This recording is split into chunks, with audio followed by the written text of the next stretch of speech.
In this video, we discuss Philip Larkin, a famous movement poet, and a few of his poems, with special emphasis on his poem, Church-Going. Philip Larkin was a poet, novelist, and librarian.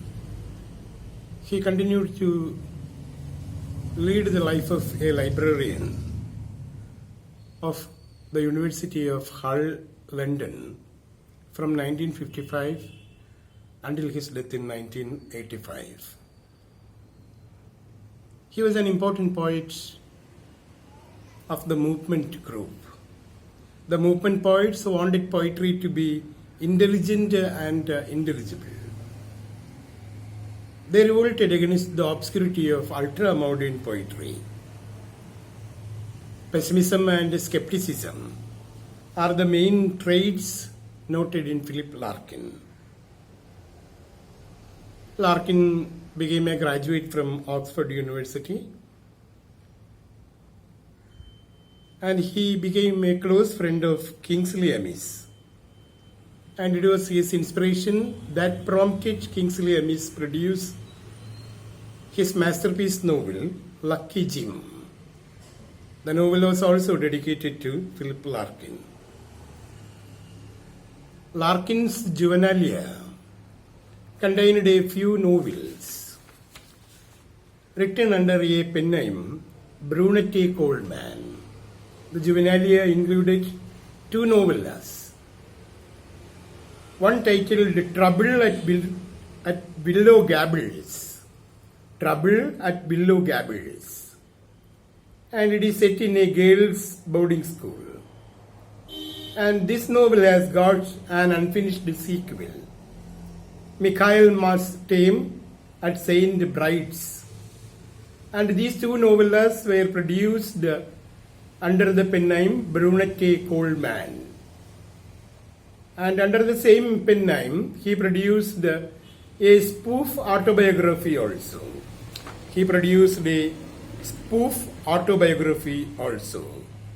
And it was titled Anti-Meridian. So a spoof autobiography which records Brunette's early life, Brunette Coleman, the pen name adopted by Philip Larkin for his juvenilia, for his early works. And the spoof autobiography presents Brunette's early life as daughter of an eccentric priest. And there was also a collection of poems produced by him under the pen name Brunette Coleman. There were 7 short poems included in that collection. Philip Larkin came out with his first collection, The North Ship, in 1945. So it was a book of poems like The Dancer, Ugly Sister, etc. So the collection contained 32 poems. And this collection, The North Ship, was followed by his next popular collection called The Less Deceived. It was also a collection of poetry brought out in 1955. The North Ship was published in 1945, 10 years after The Less Deceived was published. And it contained poems like Church-Going, Next Please, etc. And the title Less Deceived is actually a reversion of the line found in Shakespeare's Hamlet, spoken by Ophelia. Ophelia speaks in the play, I was the more deceived. And the title of Philip Larkin is read as Less Deceived. And it's a very popular collection that was brought out in 1955. Then in 1964, he brought out his next collection, The Whitsun Weddings. And it was the 3rd collection produced by Philip Larkin. And it contained very popular poems like Whitsun Weddings, An Arundel Tome.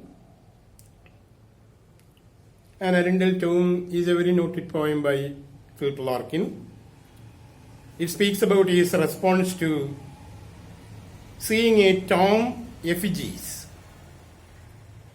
So, with joining hands in a cathedral, Chichester Cathedral, he found the effigies of a lord and countess.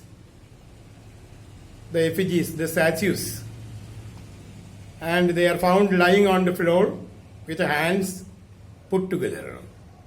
And there are small dogs also under them. And it is titled An Arundel Tome. And then there is another poem.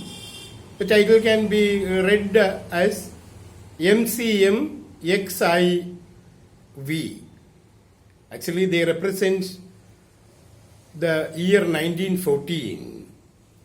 M is 1000 and the second M is again 1000, but there is a C behind the second M. It denotes that 100 numbers are to be reduced from 1000, it is 900.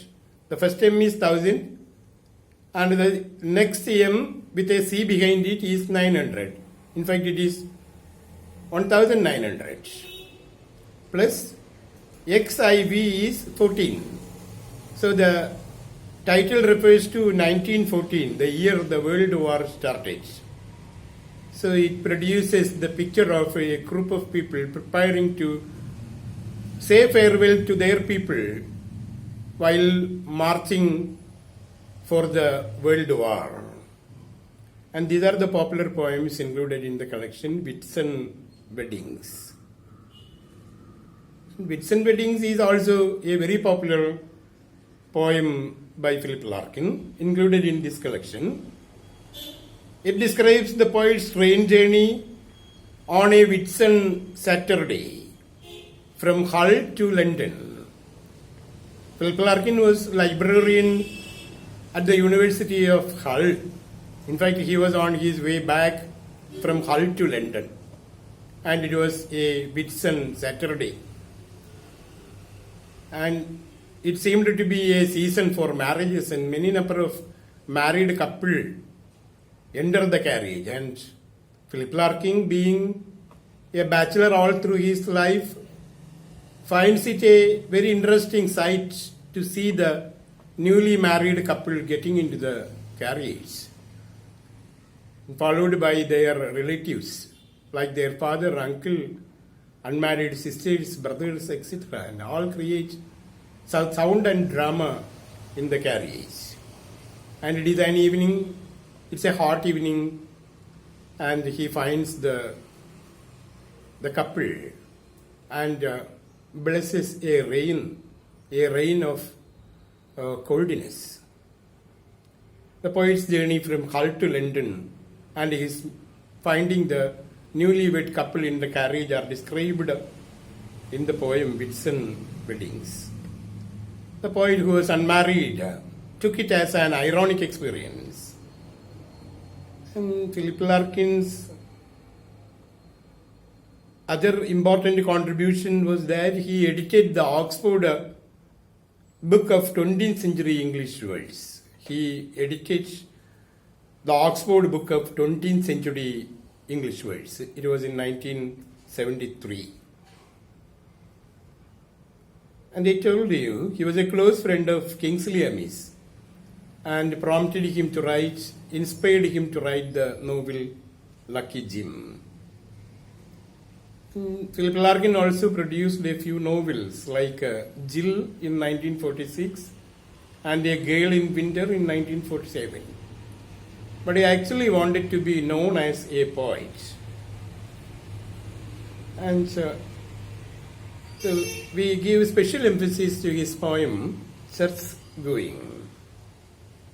Church Going is one of the popular poems of Philip Larkin, and the title has two senses. One is that of going to church, and the second one is church going out of human life. So the term church going is a pun with two meanings. The one is going to church and the other church going out of human life. And when we get into the poem describes the poet's visit to a deserted church. He observes the church with the feeling that churches will become museum pieces in the near future. And he observes the things in the church with the feeling that churches will become museum pieces in the near future. Larkin was a skeptic. He always doubted religious beliefs. And especially the Englishmen are not very fond of visiting the churches. They keep themselves away from the churches in recent times. And it has been a tendency found in the English countries. And Larkin feels that the church is swiftly going out of fashion. And it will not be a fashion in the future to visit the church. And when we get into the summary of the poem, we find that the poet gets inside the church more out of curiosity than out of reference. As he was on his way near the church on his cycle, so he gets into the church with a feeling of curiosity than out of respect. And he sees withered flowers and the metal ware used for service. The church, according to him, is a place where faith is distilled. And he shows respect in a half-hearted manner and readily takes out his cycle clips. In fact, on entering the church, when he enters the church, he takes the cycle clips. Then he goes to the lectern and reads a few lines from the prayer book. And while coming out, he puts an old Irish coin, a sixpence, a useless coin, in the coin box. And he wonders what will happen to churches once people stop visiting them. If the people stop visiting the churches, what will happen to the churches? Some big churches may remain as museum of old religious relics. And some churches may become shelters for sheep and cattle. And women may visit the churchyard out of some superstitious belief. And some may visit the churchyard at night in the hope of seeing ghosts. And there may be people visiting the church with various other purposes than for prayer. The superstitious ladies may come to the churchyard out of their superstitious belief. And some may visit the churchyard at night in the hope of seeing ghosts. And even superstition will finally die off. And what will then be the fate of the church? The fate of the church will be then very precarious. The poet wonders, who will be the last visitor in the church? So it may be an archaeologist studying old buildings and ruins, a ruin bibber. Or it may be someone doing research on the Christmas festival in olden times. Sometimes some researchers may come, in fact, to study about the Christmas festival observed in the churches in the olden times. And the poet has a feeling that the churches may continue to exert a strange fascination on people even after its uselessness is understood. Even after the uselessness of the church is understood, there may be people who will be attached to church due to some strange matters. Things like marriage, birth and death cannot be taught without remembering the church. So whenever we remember the question of marriage, birth and death, we are supposed to be connected with the church. And man does not live by bread alone. He has intellectual, emotional, and even spiritual needs. The church may continue to satisfy these needs, the emotional needs. The spiritual and intellectual needs may be satisfied by church. And a mysterious power may draw people to church even in the distant future. even in the distant future, the churches may draw the people so through some mysterious power. And this is what the poet comes to speak about the visit of his church going. He also wonders who will be the very last visitor to the church that he has just visited now. Most probably, it will be an archaeologist, or it may be a person doing some research in Christmas and studying the details of Christmas services. Larkin is sure that the church will go out of human life. If some churches are allowed to remain, it will be as museum pieces. And the whole outlook of Larkin on life seems to be cynical. And there are few serious and important lines in the poem. For example, the lines, "A serious house on serious earth, it is, in whose blend air all our compulsions meet, are recognized and robed as destinies." So seemingly one of the very important of lines, and UGC also asked the question, the line, "A serious house on serious earth," is taken from which poem? It's taken from Larkin's poem, Church Going. Larkin wonders, so when we get into the explanation of the lines, we come to find that on entering the church, Larkin wonders how church buildings will be used in future times. They may be used as cattle sheds or godowns. However, he admits that the church satisfies some particular human needs. So man cannot live by bread alone. He has intellectual and emotional needs. The church in a way satisfies such needs. Larkin's poem opens on a note of contemptuous pessimism. So the poem opens with contemptuous pessimism. But towards the end of the poem, we notice a slight change in his attitude. Larkin almost admits that the church fills an emotional vacuum in human life. And you can find more details from the notes given to you. Thank you.